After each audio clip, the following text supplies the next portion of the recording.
Hi, my name is Evan Kirsh, and today the team and I will be presenting to you uvaCoPilot, your college navigation aid. And this is our team, me, Meriwether, Evan, Aaron, Charlie, and Meghan. So first we'll talk about our original idea, polar bear, and why it didn't end up being viable. Then we will introduce a new problem that many UVA students face. And after that, we'll speak to how our product, CoPilot, addresses a lot of customer pain points. After that, we'll talk about the current market environment for CoPilot. And finally, we'll close with some forward-looking statements. Now I'll pass it to Charlie to speak a little bit more about our original idea. Thanks, Aaron. When we originally came into our entrepreneurship capstone, the problem we were interested in solving was the big gap between getting to know new coworkers or co-interns in person and the experience that we had all had working from home over the summer. Our idea for bridging this gap was to develop a piece of software that would algorithmically learn what people were interested in and pair them up with folks with similar interests, fostering stronger senses of belonging and sort of personal relationships on work teams. And our hope was that HR departments would be interested in purchasing this software from us in order to foster a greater sense of cohesion and belonging on their team, in order to boost productivity and increase their retention in this fully virtual working during COVID environment. That wasn't really what we found when we got to validating. Initial conversations with HR reps and managers were actually very positive in the sense of, oh, I would like that tool. I could see that making my job easier. But across talking to users, we found that we had misidentified the most central problem to making work friends virtually. It wasn't an inability to find things in common with the people you work with. It was not having time to chit chat or BS or talk about things that weren't work related. And so we thought, all right, we'll reorient to this new problem that we've discovered. And when we went to do that, we figured out that actually a lot of people have identified that problem and are oriented towards solving it. The screenshot on the right is from one such website. And we just didn't feel well equipped or like our idea was unique enough to go in and compete against some of these more established firms that have really slick, well-polished platforms to do the very thing we thought we were going to try to solve. Instead, we decided it was time to pivot. Meriwether's going to talk about that a bit. Thanks, Charlie. So with Polar Bear, we were focusing on connecting people within the same company. But once we realized our idea was no longer viable, we pivoted to focusing on facilitating connections between UVA alumni and students through the creation of a platform that would allow for current students to reach out to alumni that had similar interests to theirs.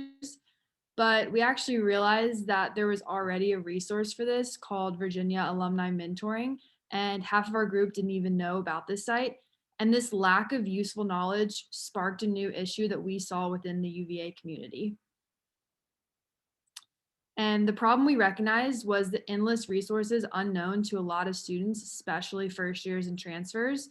We realized that students new to the university are introduced to resources that they have to use, like Colab or SIS, but not resources that make their life better.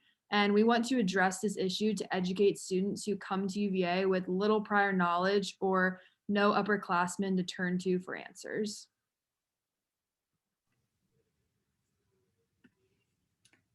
So even though our problem statement was pretty complex, we found that there's actually a really simple solution. What if everything was just kind of put into one place to make it a one-stop shop for students? And interestingly too, this was actually a project proposal for managing innovation that we worked on last semester, but we found that the problem statement still rings true and the solution is definitely still needed. And so we think that through CoPilot, we can solve this problem of informational awareness by providing a streamlined, user-friendly platform. So looking to why we think CoPilot will work, there's kind of three main criteria. The first is that like the design of it. So something that we had heard time and time again from our consumer feedback was that the best advice comes from older students. We envision CoPilot running like basically an online version of the upperclassmen so that first years, transfer students, whoever is in need of information can use this like very casual student run source in order to find what they need. And then we also think using UVA Schedule Me as an example, there's evidence that of monetization where students are willing to pay for a platform that's easy to use and makes course registration easier, and course registration obviously just being like one of the many things in which students would benefit from. And then lastly, just the web design experience. So our team's prior experience in web design makes us prepared to execute this. So regarding the total addressable market, we found that there are almost 20 million college students enrolled in either an undergraduate or graduate program within the United States in 2020. We further narrowed our market to UVA students, specifically towards first years and transfers, as we really just believe that these students would find the most benefit from using our program CoPilot. However, we also did think of a compelling opportunity to further expand CoPilot to other colleges and universities across the United States if our proposal gained significant traction in the Charlottesville community. At UVA, incoming first-year students and transfers have really different backgrounds and varying degrees of quote-unquote UVA knowledge. Some of these students have family members that have graduated from UVA, while others really just come to UVA for a fresh start. So we think that the segments that are the most applicable towards CoPilot are legacy students, in-state students, out-of-state students, and finally international students. Now I'll pass it on to Evan to talk a little bit more about the competitive landscape. With respect to the competitive landscape, there are no truly direct competitors to the product we're looking to build. While there are some indirect competitors, they do not address all of the pain points that UVA students face. There is no one resource that aggregates and links to all other resources, particularly those that are not directly owned by the university. UVA CoPilot will serve as a one-stop shop for students, sitting one hierarchical level above the competition. Although some sites, like the Course Forum, have expanded their product offerings over time, they will not be able to ever provide access to all of the relevant resources. Doing so would simply be pointing their customers to their competition. I will now discuss the future of CoPilot and what we plan to do going forward. Given that we've recently pivoted, we need to validate our new idea some more to make sure that not only is it feasible and viable, but it's desirable as well.